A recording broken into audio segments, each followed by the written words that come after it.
Este programa llega a ustedes gracias al financiamiento del Fondo de Fomento de Medios de Comunicación Social del Gobierno de Chile y del Consejo Regional.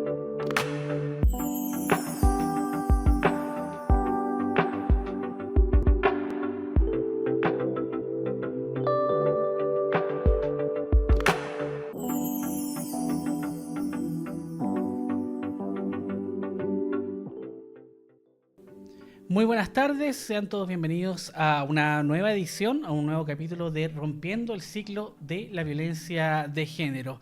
En esta oportunidad vamos a hablar sobre sanar, prevenir y transformar. Porque sanar también es resistir al dolor, a la culpa, al miedo. Quien logra sanar reconstruye su historia y se convierte en un ejemplo de fortaleza para otros. Pero también podemos prevenir, educando en el respeto, enseñando a los niños y a las niñas que amar no es dominar, que cuidar no es controlar y que la igualdad comienza desde casa. En este capítulo de Rompiendo el Ciclo de la Violencia de Género hablaremos sobre todo esto y un poquito más. Conversaremos sobre el autocuidado emocional, la importancia de la educación afectiva y el rol que todos podemos cumplir para erradicar o al menos empezar a disminuir de a poco la violencia de nuestras relaciones y de nuestra sociedad. Porque el cambio empieza en cada uno de nosotros. Por eso, el día de hoy se encuentra con nosotros Camila Farías, abogada, pero psicóloga. Me dio un desliz, con quien vamos a conversar sobre este tema tan complejo, pero a su vez tan importante. Bienvenida, Camila. Muchas gracias por estar con nosotros. Buenas tardes, César. Quiero partir con algo que a lo mejor es complejo empezar esta conversación porque sanar a lo mejor suena fácil, suena sencillo, pero en la práctica no lo es tanto. ¿Cómo es sanar emocionalmente tras vivir un episodio de violencia, en algunos casos muy, muy prolongados? Bueno, como tú bien dices, si bien parece algo sencillo, es un proceso bastante complejo. El cambio nunca va a ser lineal. Ya en este caso siempre en algunos momentos vamos a estar bien, otros vamos a decaer. Este proceso de sanar conlleva también tener principalmente una buena red de apoyo. Esto es fundamental. Para poder salir adelante, poder sostenernos, que nos acompañen, que nos podamos comunicar y que no nos sintamos solos. Tenemos que saber que nunca vamos a estar solos, que siempre vamos a tener a alguien a nuestro lado, ya sea un amigo, una amiga, la pareja, la familia, un colega, ya a veces quien menos esperamos es quien más nos va a apoyar en un momento difícil, ya sobre todo cuando se trata de sanar, ya que conlleva muchas cosas, conlleva ya sea un acompañamiento psicológico, paso que igual es difícil de dar para algunas personas, ya. Este tiene que ser un proceso en donde se nos respeten nuestros tiempos, ya no puede ser un proceso obligatorio, cada uno tiene su tiempo y este tiene que ser respetado para que este cambio, esta sanación sea real, ya. Y sobre todo también fomentar y promover el autocuidado. Eso es súper. Vamos a hablar sobre el autocuidado y las partes que cómo se estructura precisamente un poco más adelante. Pero antes de llegar a ese punto, quería preguntarte sobre cómo se reconstruye la confianza en uno mismo y también en los demás, porque uno pierde la confianza en volver a creer en otra, quizás crear una nueva relación, no solamente amorosa, sino que afectiva, familiar, en todo ámbito. Ya. Cuando hablamos de confianza, sobre todo cuando se vive, digamos, una situación tan complicada como la violencia, hay que partir por uno. Si bien cuesta bastante, este tiene que ser un proceso en el que nos podamos ver a nosotros mismos y dejar esta autocrítica y ser también más compasivos con nosotros. ¿Ya? En este caso es súper importante el autoestima, ¿ya? El autoestima, insisto, el tema del autocuidado es fundamental, el poder verse a uno mismo, percibirse a uno mismo desde el bien, hablarse bonito, ¿ya? Puede ser como súper trillado esto, pero en realidad es súper importante, porque cuando yo me digo constantemente, por ejemplo, Camila, eres inteligente, yo de alguna forma también estoy construyendo en mi cabecita y estoy mentalizando de que, claro, soy una persona inteligente, soy una persona habilidosa. Lo mismo pasa, lamentablemente, en la escuela, con este ejemplo de cuando le dicen a los niños que son tontos, que son lentos. Este niño, lamentablemente, tantas veces que se lo repiten, ¿cierto?, de manera tan sistemática, que este niño al final lo integra y él piensa que es lento, él piensa que es tonto. Entonces después cambiar este chip igual cuesta bastante. Entonces la mejor forma siempre va a ser trabajar el autoestima, autovalidarse, ver aquellas cosas que somos capaces de hacer, ya ver o registrar nuestros logros, nuestros avances, incluso esos micro logros. Puede ser que hayan cosas que yo quería hacer hace mucho tiempo atrás, pero quizás, por ejemplo, esta persona que fue mi pareja, en donde yo me vi involucrada en una relación violenta, puede ser que se lo haya llevado todo, porque esa es la sensación que da cuando alguien se encuentra en una relación violenta. Esta persona te aísla, esta persona se lleva tu vida, se lleva tu familia, se lleva la amistad, y en el fondo uno tiene que empezar por reconstruirse de a poquito. Ese paso a paso va con empezar a hacer aquellas cosas que yo quería hacer o que dejé de hacer por él, por ella, ¿ya? Y empezar a validarse a uno mismo, ¿ya? Nuevamente, desde esta visión compasiva y no desde la autocrítica. Quizás suena para algunos como infantil, uno de eso de tener el diario y anotar como las cosas que uno hacía, pero yo considero que debe ser súper importante, especialmente en estos casos, ir registrando todos los procesos y ver y darse cuenta uno del cuánto avanzado, de lo que era antes, que sirve eso realmente. Efectivamente, de hecho, en algunos casos, principalmente a veces se utiliza como con los niños o los adolescentes, cuando cuesta mucho que este niño o este adolescente pueda visualizarse como una persona con fortalezas, como una persona con habilidades. Es bueno que vaya registrando un registro al final como más le acomode, no sé si por día, no sé si por semana, por mes, ya, o simplemente tener un punteo de el día de hoy logré tal cosa. A veces las personas creen que, por ejemplo, es fácil en el día a día levantarse para todos, o bueno, de repente igual se relaciona como un poquito con el tema de la flojera. A todos nos da un poquito de flojera en la mañana levantarnos, sí, ok. Pero hay personas que luchan de manera diaria por levantarse, entonces el día que lo hacen realmente es un logro, ¿ya? Entonces es importante ir registrando estos avances. ¿Por qué? Porque el día de mañana o cuando lo necesite se puede utilizar como una herramienta, como un recurso. Ok, el día de hoy me siento mal, sentí que todo está pésimo, que todo lo he hecho mal. Voy, saco mi libreta, mi cuaderno, donde tengo este registro, lo veo, lo leo y digo, chuta, ya quizás hoy día fue un mal día, pero en realidad todos los días anteriores he logrado y he hecho todas estas cosas que antes no hacía o que dejé de hacer. Entonces, por eso es importante también tener este registro para quien le sirva, ¿ya? En el fondo es una herramienta que se puede utilizar, pero también va a tener mucho que ver y su efectividad con quien la utilice, porque no lo que me sirve a mí le va a servir al otro y viceversa. Claro, pero es una buena forma de comenzar, de notar el avance, por ejemplo, en los procesos, ¿cierto? Sí. Hablemos de autocuidado, ¿te parece?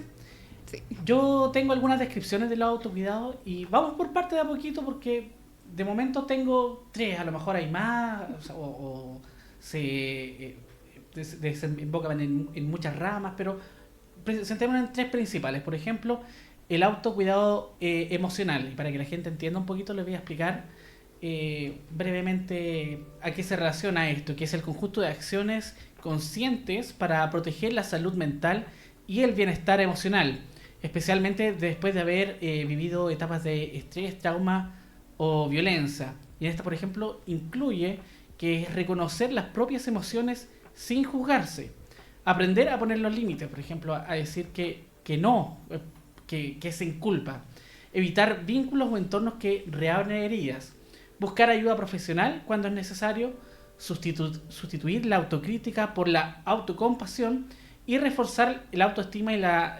sensación de validez.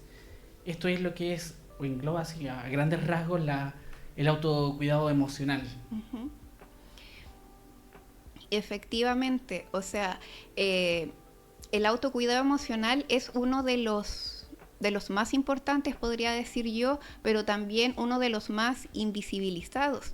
Ya en los adultos principalmente está esta creencia de que la educación emocional o las emociones en general son tonterías. Ya sabemos que eso ya quedó en el pasado, ya que actualmente se necesita incluso hacer educación emocional en los colegios, que sería lo ideal. Hay algunos colegios que lo hacen, ya, pero mayormente lo hacen por iniciativa propia, ya, más que por obligación. Ya sería bueno que en realidad todos pudiéramos hablar un lenguaje emocional que sea incorporado de manera diaria. ¿Ya? El cómo yo me siento, el cómo tú te sientes, el si te gusta o no te gusta esto, si esto te agrada o te desagrada, ya, porque es súper importante que todos podamos manejar un lenguaje emocional. Es súper difícil para uno, por ejemplo, yo tengo 35 años y yo pasé por esa etapa de que los hombres no lloran, en el caso de las mujeres que son muy sensibles. Conectar con las emociones, aprender a comunicarse, a sentir, es algo complejo y que hasta no hace mucho, yo diría que hace unos 20 años atrás, se seguía pensando igual. ¿Cómo ha evolucionado esta situación y qué se puede hacer al respecto pensando en este caso de violencia?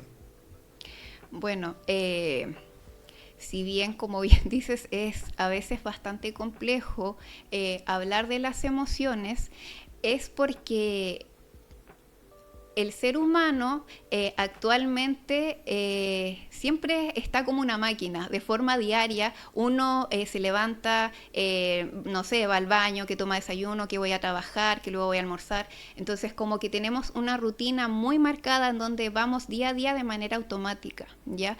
Nos falta muchas veces poder darnos esa pausa, ¿ya? Esa pausa y decir, en este momento estoy aquí, estoy ahora, cómo me estoy sintiendo, ha sido o no un buen día. Si nos brindamos unos par de minutos al día, ya sea cuando me levanto, a mediodía o antes de acostarme, o incluso si lo pudiera hacer en los 3 momentos, sería maravilloso, ¿ya? Porque el simple hecho de quizás sentarme un minuto a conectar conmigo, a conectar con mi cuerpo, a conectar con lo que yo estoy sintiendo en ese momento, me ayudaría a poder entender mejor el mundo, a poder entenderme mejor a mí, ¿ya? Y esto igual es súper relevante a la hora de las personas que viven una situación de violencia, ya que normalmente cuando las personas sufren alguna situación de violencia tienden a despersonalizarse, ya, a disociarse, y al final están desconectados tanto de su mundo externo como de su mundo interno. Entonces volver a esta sincronía de conectarme conmigo misma va a ser importantísimo para poder comenzar a sanar. ¿Qué me pasa a mí con esto? ¿Qué me hizo sentir aquello? Si yo no sé cómo me siento o como si tal cosa me hace sentir enojo, me hace sentir rabia, más me va a costar poder comunicar a la otra persona mis necesidades, ¿ya? El que esta persona cambie quizás lo que a mí me molesta, o que la otra persona entienda que con tal cosa que dijo, que hizo, que dejó de hacer, me hace sufrir o me hace sentir bien para que esta persona lo siga haciendo, ¿ya? Así que siento que una de las mejores cosas para empezar es darse ese minuto, esa pausa, intentar escucharme y decir, ¿qué me está pasando en este minuto? ¿Qué estoy sintiendo? ¿Siento frío? ¿Siento calor? ¿Tengo hambre? tendré ganas de comer algo rico, tendré sueño, estaré cansada, chuta, no sé, siento que mi espalda está más pesada, los hombros se caen, ¿ya? Y cuando uno se conecta con uno mismo y logra esto, poco a poco también vamos a ir incorporándolos como parte de nuestra rutina y poco a poco también se nos va a hacer más sencillo, ¿ya? Así que también los invito a hacer este ejercicio que se puede hacer en casa, que lo puedes hacer solo, lo puedes hacer de forma acompañada, lo puedes conversar también, ya que es súper importante. La importancia de volver a priorizarse, a reconstruir la identidad, dejar de vivir para complacer a otros y de temer. O sea, es súper importante lo que es el autocuidado emocional y que, como dijiste súper bien al principio, es lo que menos se ve. Es súper difícil darse cuenta de repente que uno está falto en construir esas emociones, ¿cierto? Sí. Pasemos al otro autocuidado, al autocuidado físico. Que no se trata, obviamente, de hacer deporte o comer sano, que igual puede ser, sí, pero va más centrado en lo que es en reconectar con el cuerpo, que muchas veces en estos casos resulta muy dañado y que a veces el mismo cuerpo exterioriza los sentimientos que uno percibe. De partida, recuperar las rutinas del sueño, la alimentación, el descanso, tratar de tratar el cuerpo con respeto, ¿no? O sea, no castigarlo, no exigirle más de lo que puede y practicar actividades que generen el bienestar corporal. Ahí ya hay un montón de actividades que uno puede hacer. Exactamente. El cuerpo siempre habla lo que la boca calla, dicen por Dicen. ahí. ¿Ya? Así que es súper importante, vuelvo a insistir, en escucharse. ¿Ya? En el fondo también va del gusto de cada uno porque si bien a veces uno asocia esto como del deporte o del ejercicio físico, como a quien quiere verse mejor físicamente, ¿ya? También está bastante relacionado actualmente con la salud mental. Mucha gente no va al gimnasio, ejemplo, a verse más fuerte físicamente, sino que es para estar más fuerte mentalmente. Es como de alguna forma poder devolverme de alguna forma el poder en mí que esta otra persona me hizo perder en algún momento. ¿Ya? Es como yo tengo el control de mi mente, tengo el control de mi cuerpo, ya puedo ejercitarme, puedo salir a trotar, si me gusta andar en bicicleta, ya si me gusta, no sé, cocinar, quizás ver tutoriales de una alimentación más saludable.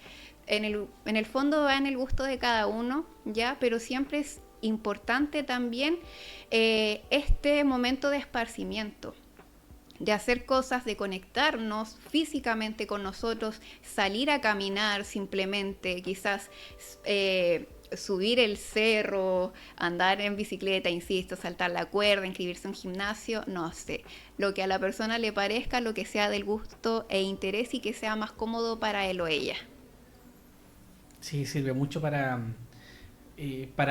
crearse, bueno, en el caso del gimnasio hay personas que se crean como metas. Bueno, hoy día levanté 5 kilos, mañana 10, después 15, y así van como reforzando esta idea y desconectan también de otras cosas que han vivido. Pasemos al otro autocuidado, al autocuidado de relación o al social. Aquí dice que trata sobre rodearse de vínculos sanos y de construir una red de apoyo que lo nutran y que sea que unas que no desgasten. Alejarse de las relaciones que generan ansiedad o culpa. Buscar grupos o espacios seguros, amigos, algunos grupos colectivos, comunidades, y hablar y compartir sin miedo. Sentir que uno no está solo o sola. Exactamente, y lo último que dijiste igual es súper importante, el poder saber y concientizar de que nunca se está solo. Siempre hay alguien que nos va a acompañar, pero está en nosotros también dejar que nos acompañen, tenemos que dejar este espacio, tenemos que de cierta forma volver a confiar, ¿ya? Es un proceso pero se puede. ¿Ya? Tenemos que relacionarnos con gente que esté de cierta forma en nuestra misma sintonía, ¿ya? Gente que para mí me haga sentir bien, no gente que me vaya a juzgar, que me vaya a criticar, que me haga sentir mal, que me culpabilice muchas veces de las cosas o de las situaciones en las que me vi envuelta, quizás por mucho tiempo. Alguien que me comprenda, alguien que me acompañe, alguien que me apoye, ¿ya?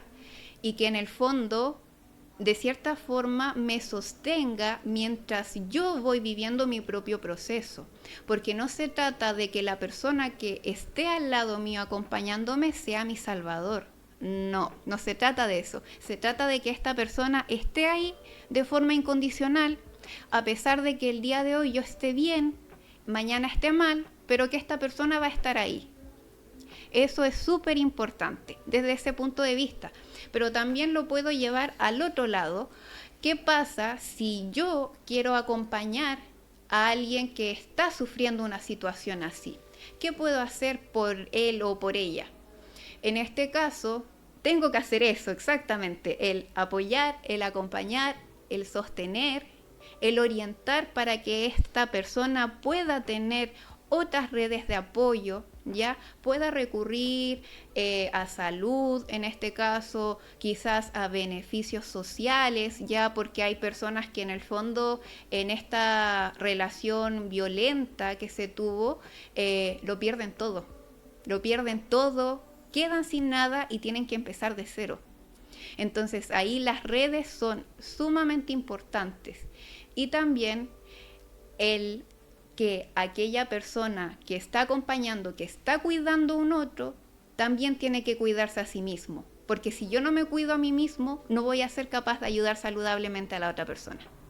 Es curioso porque aquí se llama autocuidado y uno pensaría que es propio, pero al final no, es algo colectivo, es social.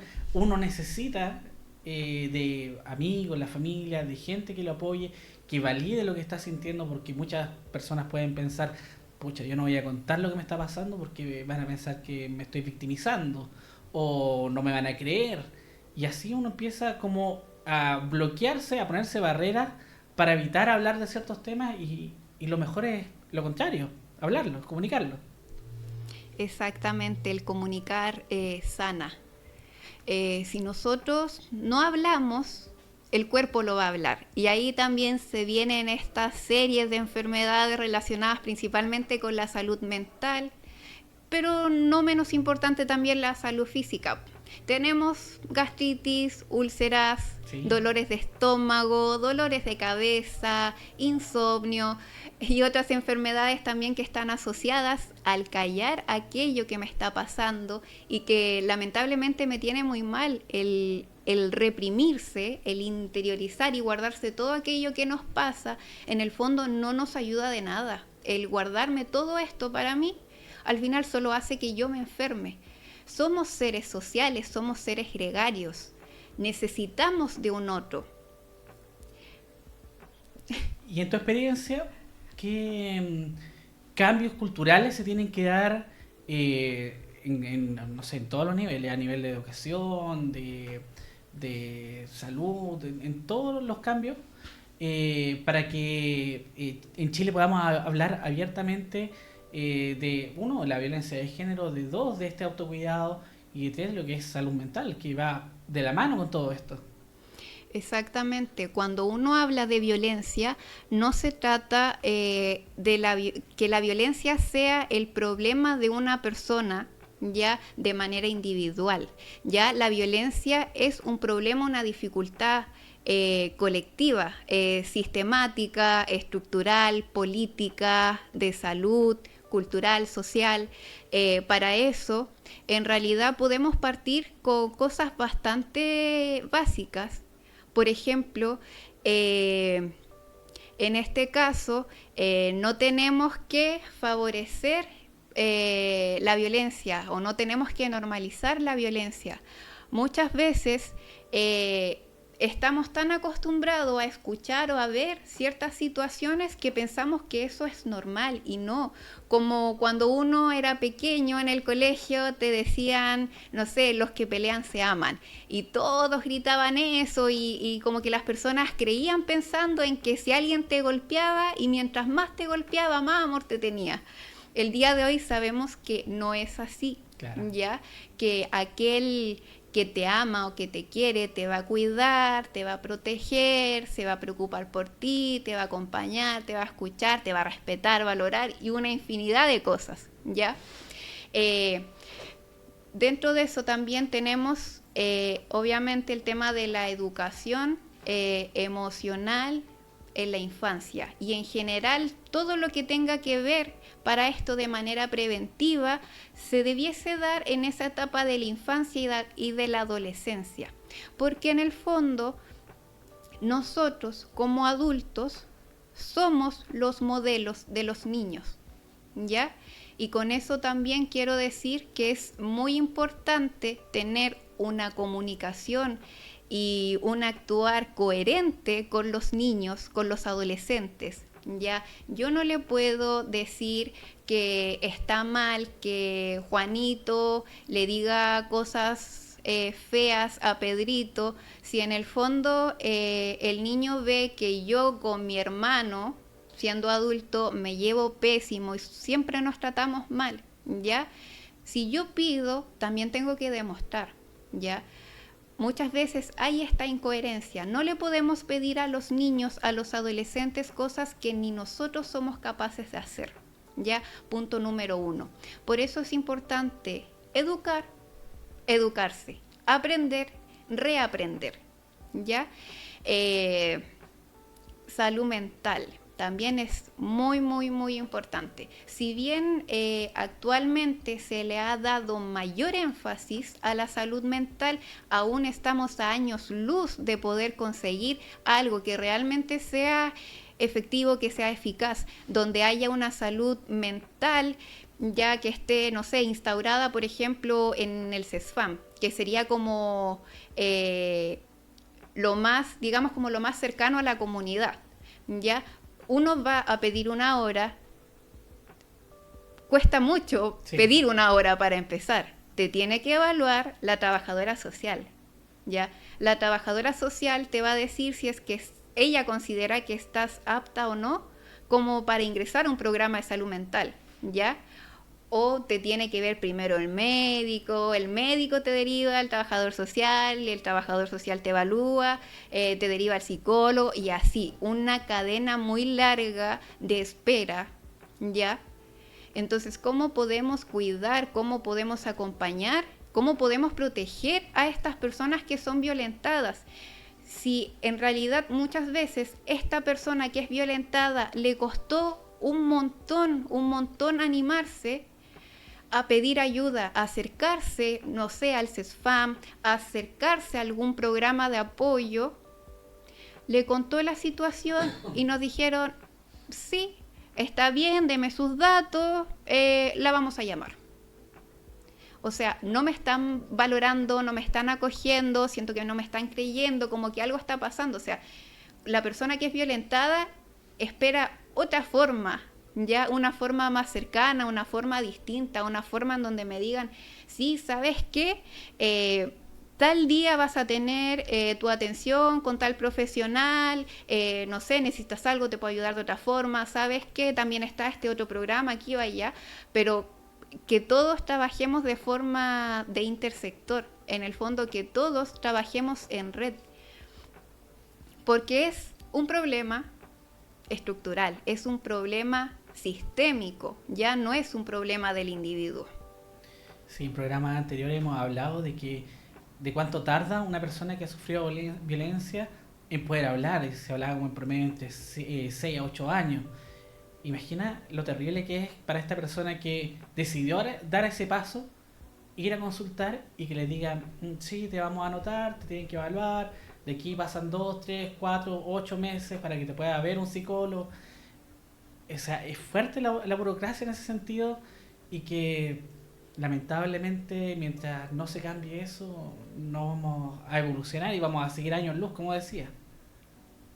Exactamente, y más difícil aún es cuando se llega, por ejemplo, al consultorio, al programa, y te dicen, ya no hay más cupos, Eso tiene es que peor todavía, esperar, sí. tiene que venir en tal fecha porque ellos dan un día, una hora determinada para entregar las horitas. Entonces la persona tiene que seguir esperando. Y en esa espera, la persona se arrepiente y se queda con esto de chuta, ya mejor en realidad para qué, lo mío no es importante, puede seguir esperando, mejor ya me lo guardo para mí. Entonces por eso también muchas veces no hay visibilidad real de todas las personas que sufren violencia. Por eso muchas personas también no se animan a buscar apoyo o no se animan a denunciar, que es súper importante. En el fondo, por ejemplo, programas como el Centro de la Mujer funcionan en base a cierta cantidad de denuncias ya que logran concretar, ya, porque en el fondo la persona que va y no hace una denuncia, no hay una cifra visibilizada y con esto no te llegan recursos, ya, y si no te llegan recursos el programa no puede funcionar. Es bastante lamentable, pero es burocrático. Es duro que sea así, es duro y triste que sea así, pero esperemos que en algún momento cambien estas cosas y que a nivel educacional a lo mejor integrar en la malla educativa precisamente todo esto que hemos estado hablando del autocuidado, de la emocionalidad, de expresar. Por ejemplo, bueno, yo hace rato ya salí de lo que es colegio y liceo y desconozco un poco cómo estará la malla actual, pero dudo mucho que se esté hablando de esto. Dudo mucho que se trate de la importancia de la mente, que en realidad en estos tiempos ya post pandemia donde explotaron los casos de problemas mentales, estemos tan al debe en este sentido. Sí. De hecho, algunos establecimientos escolares de cierta forma abordan el autocuidado, las emociones, pero lo hacen como en estas horas de orientación, Claro.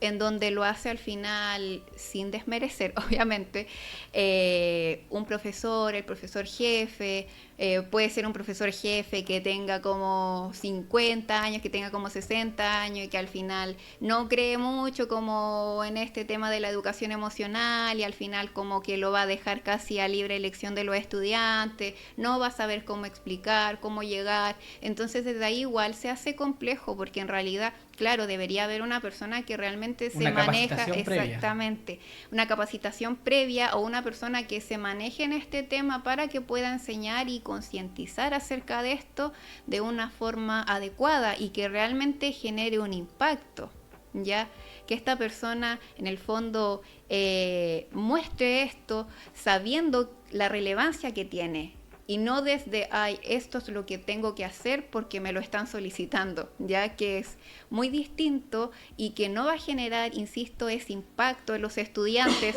sobre todo que en la infancia y adolescencia se necesita bastante esto, el generar impacto. Si no generamos impacto, si no es llamativo, no genera un aprendizaje significativo y esto lo escucho hoy y ya mañana se olvida. Sí, hay todo ahí en un nivel estructural educacional de cómo se enseñan las materias todavía actualmente, que tiene que cambiar y sí, eso tiene que entrarle por los ojos a los niños. Es importante. Y a nivel laboral, ¿cómo podemos crear estos entornos o construir estos espacios para que una persona, por un lado, que esté viviendo este proceso, pueda estar mejor, como acompañarla a nivel laboral? ¿Hay alguna forma que se hace actualmente?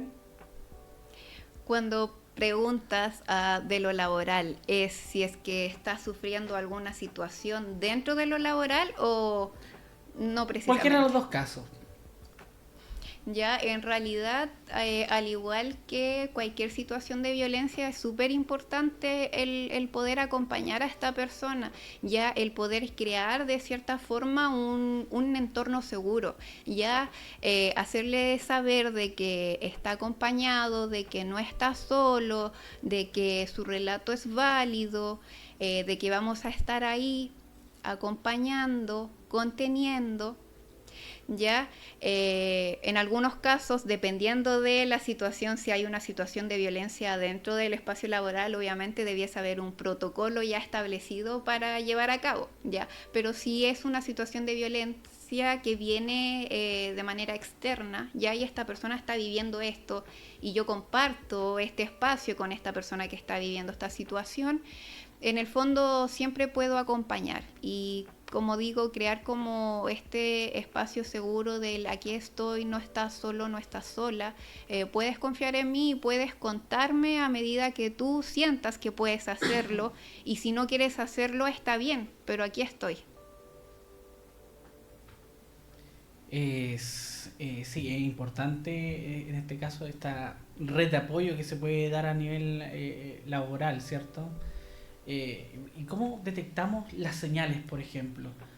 En este caso, bueno, hablamos del terreno laboral, pero podemos llevarla a cualquier parte, ¿no es cierto? Un amigo, un vecino incluso, que pasa que uno escucha de repente las peleas y como los gritos y las cosas que ocurren, y a veces uno se queda callado, no hace nada. El actuar, ¿cuáles son esas señales? Desde las pequeñas micro señales al comienzo de una relación hasta más adelante. Claro, quizás puede ser que en una relación de cierta forma sea un poquito más fácil detectar las señales siempre y cuando también la persona tenga las herramientas, ¿ya? Y con herramientas me refiero a los recursos personales que puede tener una persona para enfrentar distintas adversidades que se le vayan presentando. Gente, personas que pueden ser muy controladoras, que pueden ser, como quien dice, muy tóxicas, personas que te van aislando de tu grupo, de tu familia, de tus amigos, el no me gusta que te juntes con tal persona porque a mí no me cae bien. Y no, esa persona no va a parar hasta conseguir que tú te dejes de juntar con esa persona. ¿Ya? Hay personas que llegan a un punto en que ni siquiera se lo cuestionan. Es como, ya, si me dice que le cae mal y que no me junte más con tal persona, aunque sea mi mejor amiga quizás de años, yo lo voy a hacer porque él dice que quiere lo mejor para mí. Por amor. Por amor, claro. Entonces desde ahí a veces igual es como un poco complejo, ¿ya? Cuando se da esta situación a nivel familiar, es más complejo aún porque lamentablemente a nivel familiar siempre hay alguien que se ha dado cuenta, hay alguien que, como bien dices tú, quizás escuchó gritos, hay alguien que ve que este papá cada vez que llega a la casa se pone a gritar, ya. La violencia no significa que sea simplemente violencia física. El día de hoy sabemos que hay violencia física, violencia emocional, violencia psicológica, violencia económica y un sinfín de violencias más en el cual uno puede estar expuesto de alguna manera. Entonces, este padre podría, en el fondo, cumplir, digamos, con todos estos tipos de violencia al mismo tiempo, ¿ya? A veces creen, como me pasa mucho como trabajo en el área de protección, que muchas veces cuando hablamos sobre el tema de la pensión de alimentos, que sabemos que es un derecho de los niños, las madres o las cuidadoras me dicen, ay, no, es que yo no quiero meterme en problema, en realidad, ¿para qué? Déjelo así, si yo con lo que tengo puedo alimentar al niño, tiene todas sus cosas. Y ahí es donde uno dice, no, pues, si en realidad esto es un derecho del niño, ¿ya? Y en el fondo, el que el papá no quiera pagar esto, ¿ya? También es violencia, es una violencia económica. ¿Por qué él tiene que determinar o tiene que juzgar de alguna forma de cómo se lleva o se gasta ese dinero? Siempre y cuando uno también sepa de forma verídica que el dinero está siendo usado en este niño, en esta niña, ¿ya?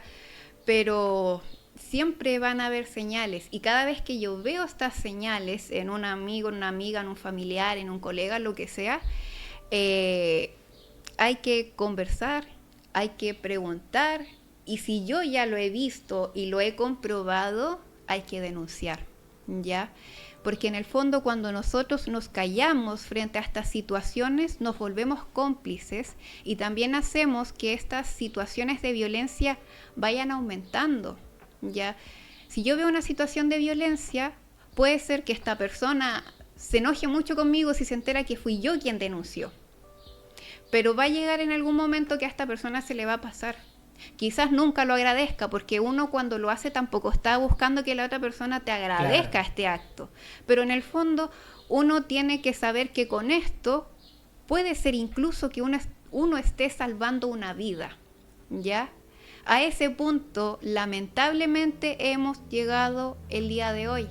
Hay mucha violencia intrafamiliar, mucha violencia en el pololeo, mucha violencia de género, ¿ya? Que al final lleva no sé, a que los adolescentes, por ejemplo, se suiciden, ya, muchos femicidios, y cada vez esto se va volviendo más complejo. Por eso es importante siempre denunciar y no hacer oídos sordos ni vista ciega en este caso, sí, sino ver, escuchar y denunciar. No lo piense tanto, simplemente hágalo. Eso que dijiste de ser cómplice es muy cierto. No ser cómplice de esta violencia. A lo mejor uno no está diciendo la mala palabra, no está insultando, pero está perdurando algo que debería detenerse. Y es fuerte decirlo y lamentable y tristemente es así. Uno está salvando una vida o le está salvando un trauma que le puede generar de por vida a esa persona. Y claro, a lo mejor, como bien dices, se va a enojar esta persona, pero ¿y qué? ¿Qué es lo peor que puede pasar? Lo mejor es todo lo otro, ¿cierto? Exactamente. Y bueno, quería seguir hablando precisamente sobre esto, porque tú ya dabas algunos consejos, pero ahora se habla de la red flag, ¿cierto? De estas banderitas rojas que uno tiene que estar alerta y que, bueno, en un caso ya post-violencia ya pasó muchas cosas, pero cuando está comenzando, ¿podemos dar algunos tips a lo mejor de decir, ¿sabes qué? Esto es violencia y no es amor, por así decirlo? Porque se tienden a confundir en la relación, mal confundida. Exactamente. En realidad, siempre en el fondo, esto viene también con el escucharse, el cómo me hace sentir lo que me está diciendo, lo que está haciendo el otro. Si me dice, por ejemplo, cámbiate de ropa, no me gusta que salgas con esto porque la gente te va a mirar o la gente va a decir esto de ti, ¿ya? ¿Cómo me hace sentir esto? ¿Me hace sentir bien que me lo diga o me hace sentir como una incomodidad, como algo que me está molestando? ¿Ya? Si me queda como esta espinita de incomodidad, sabemos que hay algo que no está bien, ¿ya? Sabemos que esto es algo que no es bueno, que no es normal. En este caso, tenemos que saber que estas señales se van presentando de a poco y en distintos niveles, porque las personas que ejercen violencia no se demuestran de un día para otro. Probablemente sea una semana, 2 semanas, un mes, algunos meses, un año, ¿ya? Y es también importante pensar en que no se tiene la culpa de esto. Ya, no todos contamos con las mismas herramientas, ya con los mismos recursos personales para hacer frente a esto. Por eso siempre es importante las redes de apoyo.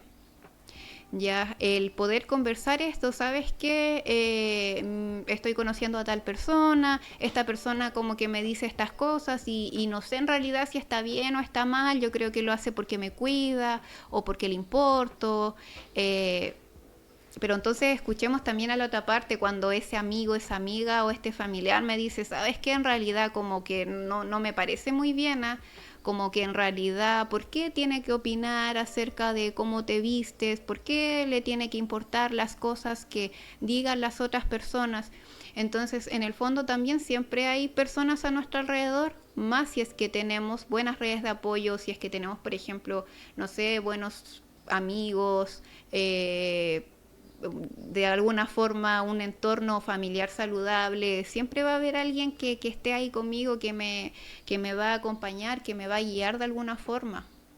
Ya, por eso la invitación siempre va a ser a poder comunicar de alguna forma, y sobre todo cuando esto no me hace sentir bien, poner este límite, decir, ¿sabes qué? No me parece, ¿sabes qué? Esto no me gusta, porque etcétera, etcétera, ¿ya? Pero tengo que poner mi límite siempre en base a la comunicación. Porque si me están diciendo que no suba fotos, que es bastante habitual ahora con los adolescentes sobre todo, y el uso de las redes sociales, el que no subas esta foto, que no subas estos videos, que por qué saliste de esta forma, que por qué él te comentó, que por qué le puso me gusta, ya, en el fondo esto es como bastante habitual hoy en día, pero también es una forma de violencia. ¿Por qué tengo que explicarle de alguna forma a mi pareja que por qué tal persona me comentó una foto y me colocó quizás algo bonito?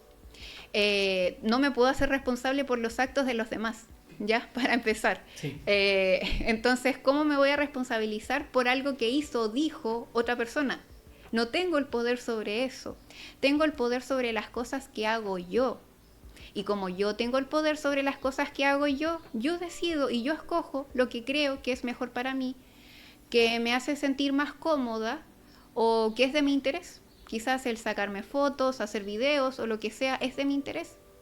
Siempre y cuando también cumpla con ciertas cosas como tener cierta seguridad, tener cierta edad también, ya, porque también sabemos que el uso de las redes sociales lamentablemente también lo utilizan mucho los niños, los menores de edad, ya, y en realidad quizás de cierta manera lo podrían ocupar, pero siempre y cuando sea con supervisión del adulto, que es súper importante.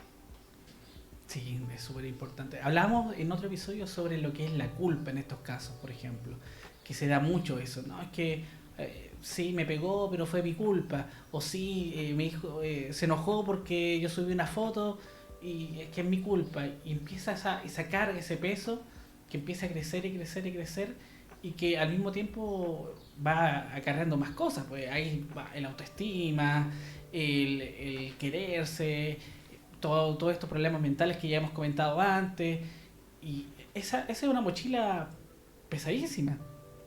¿Cómo evitamos eso? Bueno, la he ido explicando en todo este programa, pero para resumirlo. En realidad, ese sentimiento, esta sensación de culpa, es difícil de alguna forma el poder evitarla, ¿ya? El sentir esto quizás en algún momento. Lo que sí podemos hacer es que si yo soy consciente que de alguna forma estoy sintiendo como esta culpa, por eso también es importante esta conciencia emocional, este lenguaje emocional, esta educación emocional, la prevención, por eso hay que pasar por todo esto, ¿ya? Y decir, chuta, en realidad...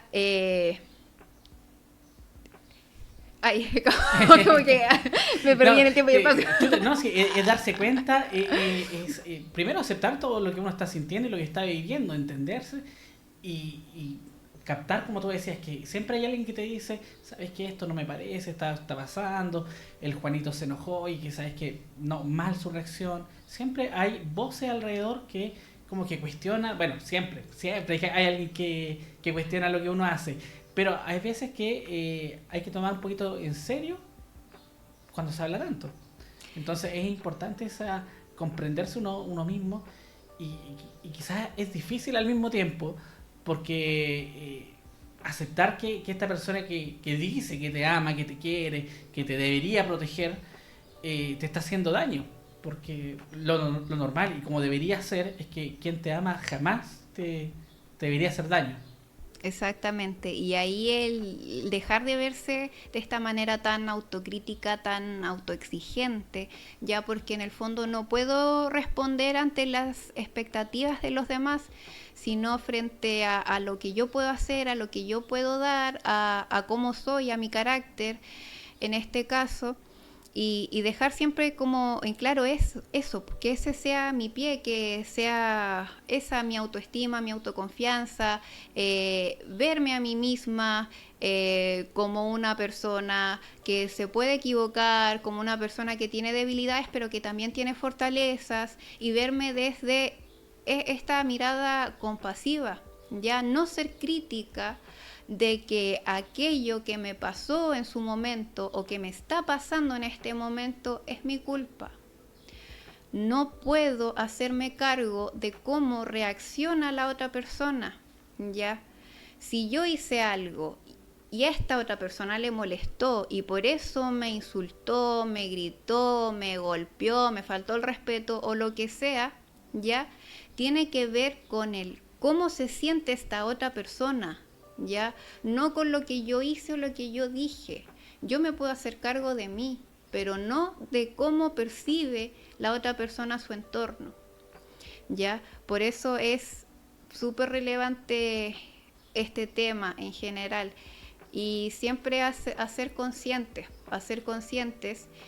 tener este espacio de autocuidado, este espacio creativo, recreativo, usar nuestras redes de apoyo. Si llega un punto en que yo siento que aunque tenga muchas herramientas, recursos personales, no lo estoy logrando, ese es como ya la chispita de necesitas ayuda, ¿ya?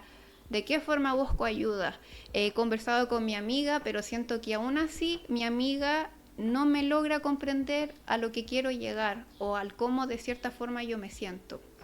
Ya, entonces, es hora de buscar quizás ayuda profesional. ¿Por qué no buscar un psicólogo? ¿Por qué no buscar una trabajadora social, un trabajador social o alguien que de alguna forma me pueda orientar quizás a quién llegar o a qué programa acercarme, ¿ya? Pero siempre tenemos que ver este entorno, todo este sistema que está funcionando alrededor mío, porque no somos solo nosotros, somos todo un sistema, somos toda una red. Sí.